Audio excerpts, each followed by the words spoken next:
Os aviso, si no pilláis algo porque estoy emocionada de hablaros, si se me va el acento, pues me avisáis, ¿vale?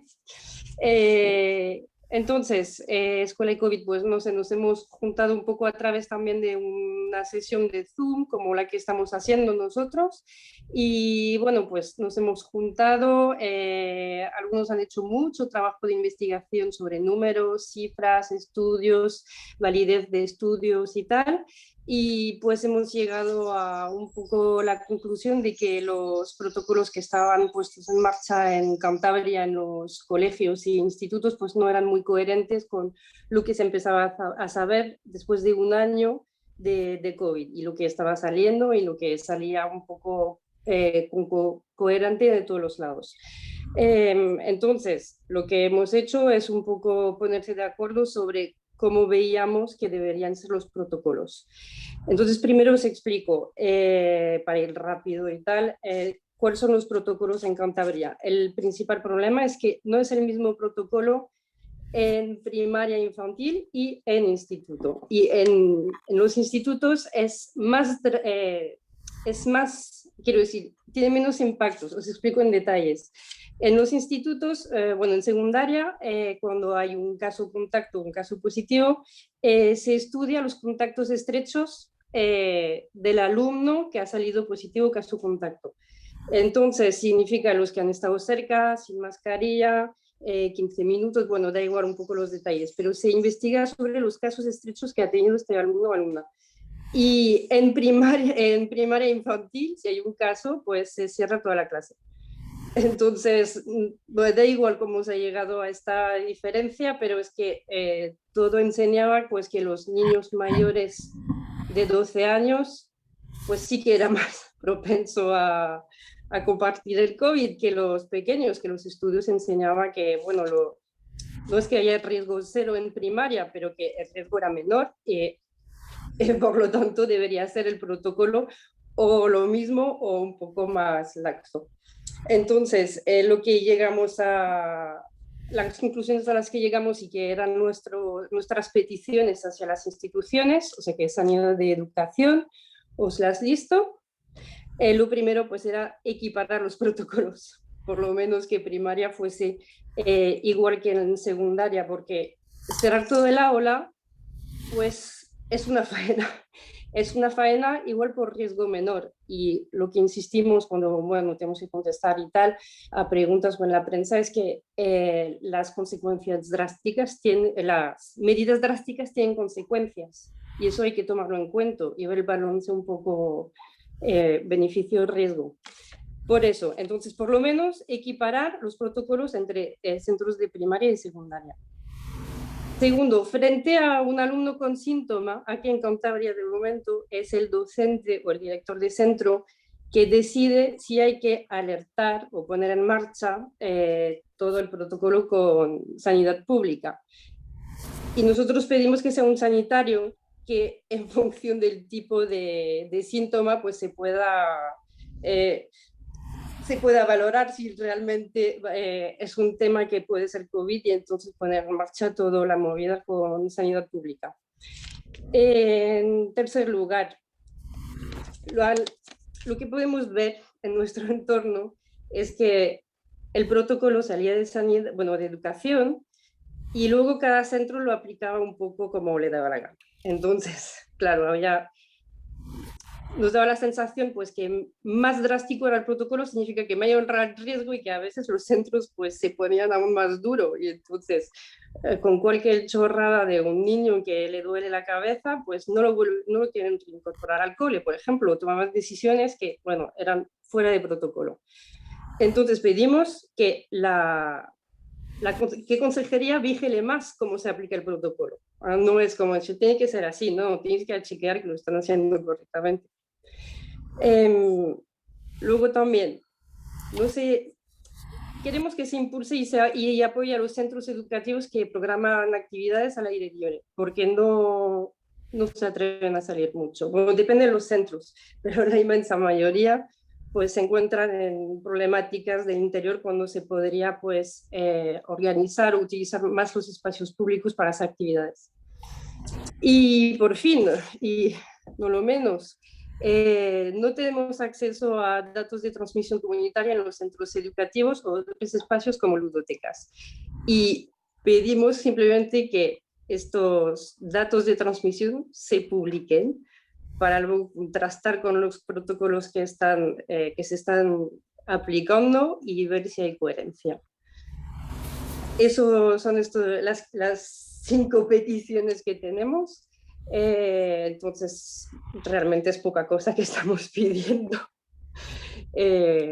Pero bueno, dejo igual, no sé si Emma, si he hecho si es correcto todo lo que he dicho, si quieres corregir algo o añadir. Muy bien, yo me meto con mi parte, que es como hemos ido intentando que estas 5 propuestas que ha comentado Marion, pues bueno, de alguna manera metamos un gol, es decir, que sean asumidas, ¿no? Entonces, como Marion ha dicho que el grupo empieza a funcionar a raíz de una mesa redonda en la que intervino un profesor, un pediatra y un psicólogo, y entonces pusimos de manifiesto en el diálogo que estábamos viendo muchas incoherencias, no solo en los colegios, sino en general en algunas medidas que se habían tomado en la infancia. Y pongo algunos ejemplos, ¿no? Porque después decidimos centrarnos en el colegio, pero realmente nuestra preocupación iba más allá y traspasaba el ámbito escolar, ¿no? Por ejemplo, habían ayuntamientos, como un ayuntamiento de un municipio en concreto aquí de Cantabria, pero ocurre en varios, que suspende las clases de música en un centro que depende del ayuntamiento, las clases de música, digamos, por la vía lúdica, pero en ese mismo centro, entonces son online, pero en ese mismo centro todos los niños que van por la vía del conservatorio, exactamente en el mismo espacio, que es un centro público, sí que tienen clases presenciales, o sea, a unos se les suspenden, a otros no, ¿no? Pasa lo mismo con el baile, ¿no? Este mismo municipio, el baile que tenía como actividad ofertada en un centro cívico, se suspende el baile, sin embargo las academias privadas siguen funcionando con el baile. Nos pasaba lo mismo con el tema de que se cerraran los parques, ¿no? Sobre todo una vez que ya era evidente que la transmisión por contacto o por fomite no está demostrada, y sin embargo aquí en Cantabria habían parques que estaban cerrados, lo cual lo que hacía era concentrarnos más a las familias en algunos parques y bueno, pues que los niños no tuvieran el espacio para jugar, para sociabilizarse, para que les dé el sol, que también influye mucho en que su sistema inmunitario sea competente y se pueda enfrentar a la enfermedad, además de que para la salud mental pues es tan fundamental el asunto del juego.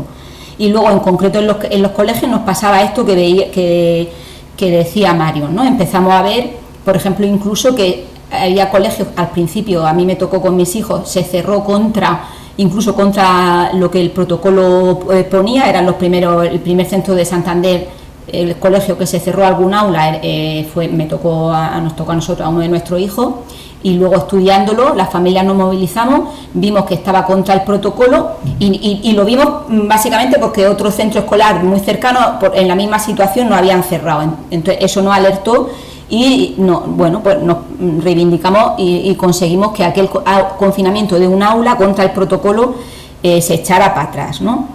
Y en los colegios pasan otras cosas, ¿no? Deberes online, porque no se pueden sacar los libros del aula por la misma razón, pensando que a través del libro puede aumentar el contagio, cuando ya las bibliotecas ni someten a cuarentena los libros, porque se ha demostrado en respecto a la transmisión por Fomite, y se sigue usando eso, y venga pantallas. Y luego lo que ha dicho Marion, de que los colegios pues iban más allá de los protocolos, ¿no? Se suspenden salidas al aire libre, que ni siquiera están los protocolos, y algunas cosas más. No se deja entrar a nadie externo al colegio a dar un taller, ¿no? Si antes era importante la comunidad de aprendizaje, de repente deja de serlo, y ni siquiera las residencias de ancianos han estado permanentemente tan cerradas en relación a las visitas, ¿no? Y aquí no hay nadie externo que, aunque sea en algún momento, haya podido entrar, ¿no? a dar los talleres. Entonces, digamos que todo esto nos llama la atención, le dedicamos un tiempo de estudio a revisar los artículos científicos y a revisar los protocolos de los colegios que habían en otras comunidades, y decidimos hincarle el diente al tema de los protocolos en los coles, porque de otras cosas, como por ejemplo el tema de los deportes, que también fue bastante extraño todo esto en la aplicación en cuanto a los niños, ¿no? Las prohibiciones de los deportes, aquí por lo menos en Cantabria había gente que se estaba movilizando, pero en el tema del cole claramente había un vacío, ¿no? Y aquí se han mandado a confinamiento más de 6.000 alumnos, y en algunos casos contra el criterio y contra la razón, ¿no? Científica. Por esto que ha dicho Mario, ¿no? El protocolo en primaria es diferente al de secundaria, cuando la evidencia científica dice que los niños precisamente transmiten menos. Y siempre hemos dicho que estamos a favor, o sea, no estamos en contra de que no hayan protocolos. No negamos el bicho, no negamos la transmisión, son necesarios los protocolos, pero no protocolos que obedezcan a otro interés y a otras presiones que no sean el bien del menor y de la sociedad. Entonces decidimos, vamos a centrarnos en el tema del cole, es donde más vacío había. Si las familias no nos movilizamos, esto se va a seguir tragando, entre otras cosas porque nos sentíamos solas, en cuanto a que los equipos directivos iban en otra línea, en su mayoría en Cantabria, pidiendo más medidas extremas. Los colegios profesionales, yo soy sanitaria, no se habían pronunciado tampoco respecto a esto, y decidimos que las familias nos teníamos que movilizar y empezar a dar voz.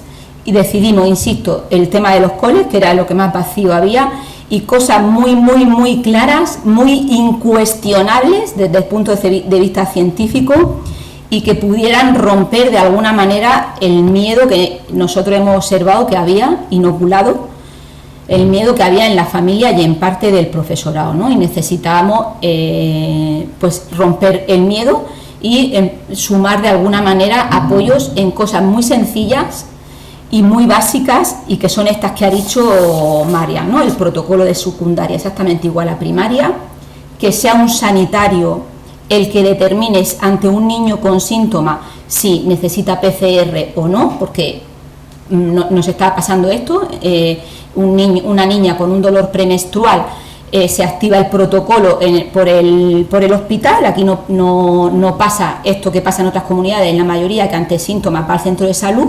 Aquí directamente se activa el protocolo y llega a salud pública y te pide una PCR sin que haya una valoración por un pediatra. No puede ser.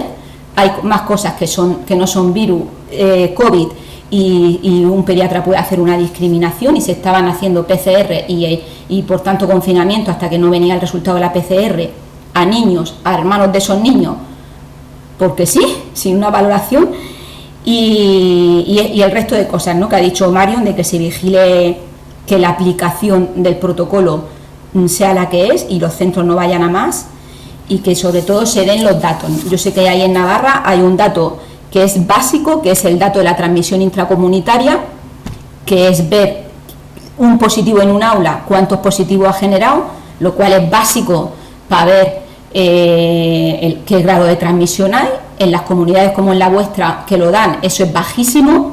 Nuestra experiencia con nuestros hijos que han estado confinados es que no ha habido transmisión, en nuestra experiencia, y entonces pedimos que esos datos se den. Y esto básicamente ha sido,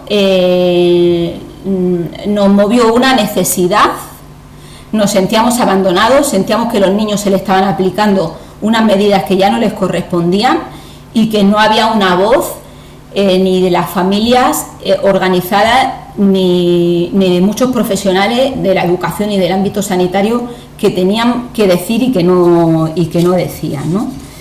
Entonces, ¿qué cositas pusimos en marcha? Uno fue la web, que es escuelaicovid.es, y un Twitter, y empezamos a caminar así, y con un manifiesto que lo pusimos en circulación a través de change.org, y recogimos adhesiones personales e institucionales. Y esto es básico para nosotros en nuestra revisión, porque solo a través de change.org pues eso no va a ningún lado, sino que era necesario hacer visitas a aquellas instituciones y el tú a tú con las familias de cara a que pudieran firmar el manifiesto. Entonces, hemos pedido cita a los colegios profesionales, el Colegio de Enfermería ha avalado nuestras propuestas, hemos estado con el Colegio de Psicólogos, que estamos pendientes de que nos confirmen, hoy mismo hemos estado con el Colegio de Médicos, con buena sensación por parte del presidente del Colegio de Médicos, aunque lo tienen que tratar en la Junta.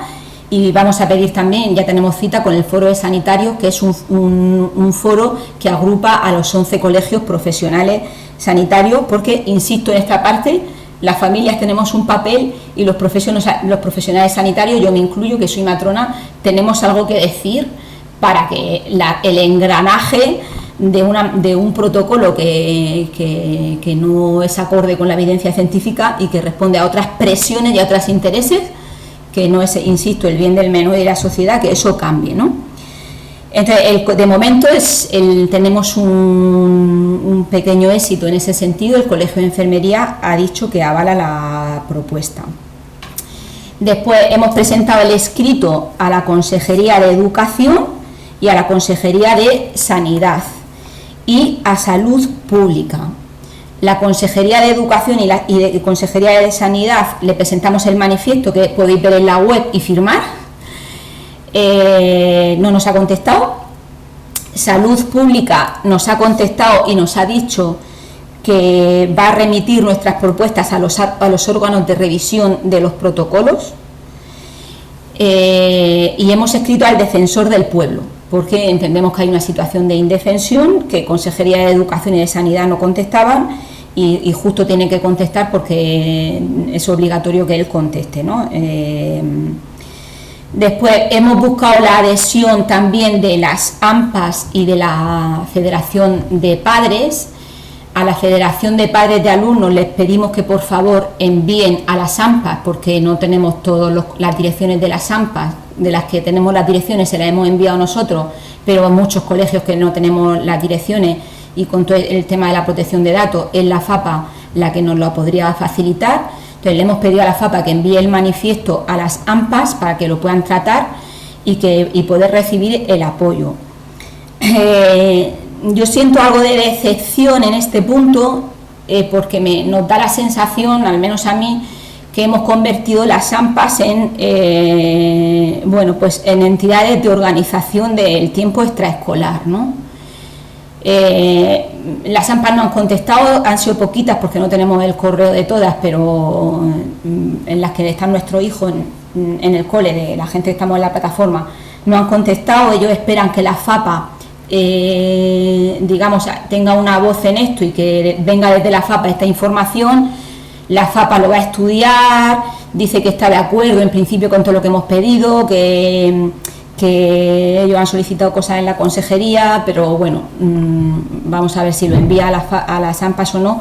Pero sí que hago esta reflexión porque bueno, nos da la sensación que, entre otras cosas, por la solicitud que hacemos los padres a las AMPAs, pues hemos dejado a las AMPAs prácticamente en órganos de organización del tiempo extraescolar y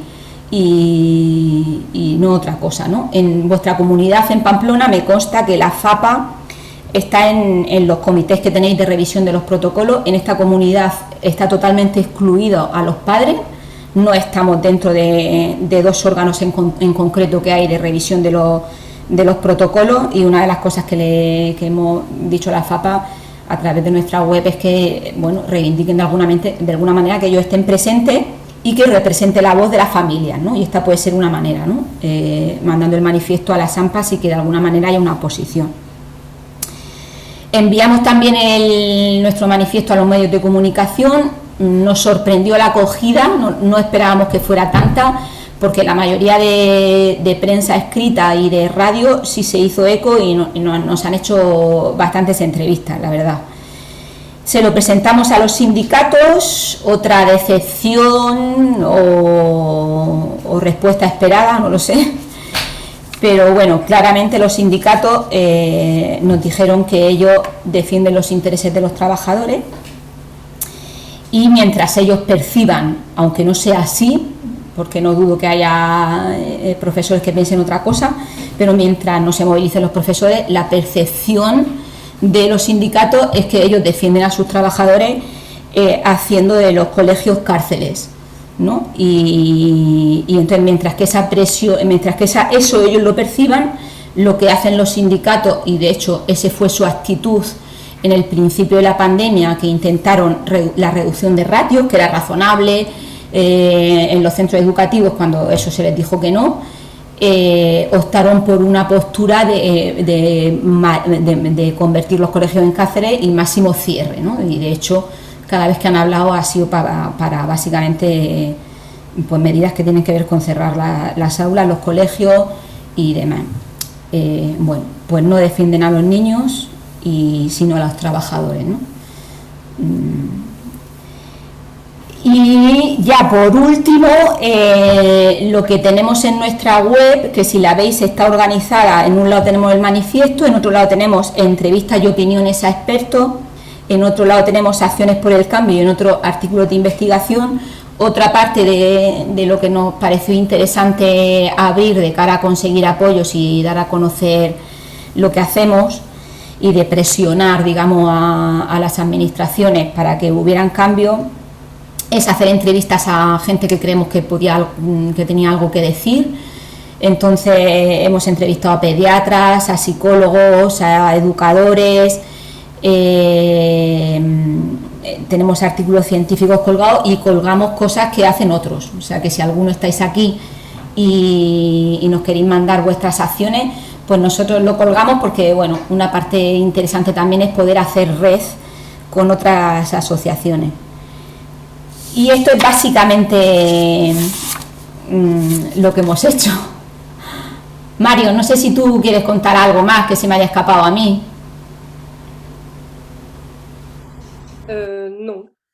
No. Pensaba más en general de que a mí todo esto pues es, para mí entra más en una problemática más general de que no estamos en una sociedad que no cuida a los más jóvenes. No me voy a extender, pero en muchos ámbitos que nos da un poco igual, sabes, que creen de todas formas y punto.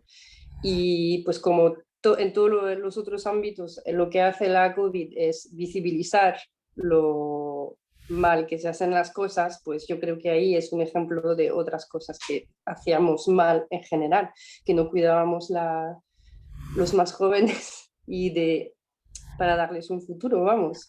Y también sobre lo que veo un poco como dilema no insoluble, pero es lo que acabas de comentar sobre el personal docente.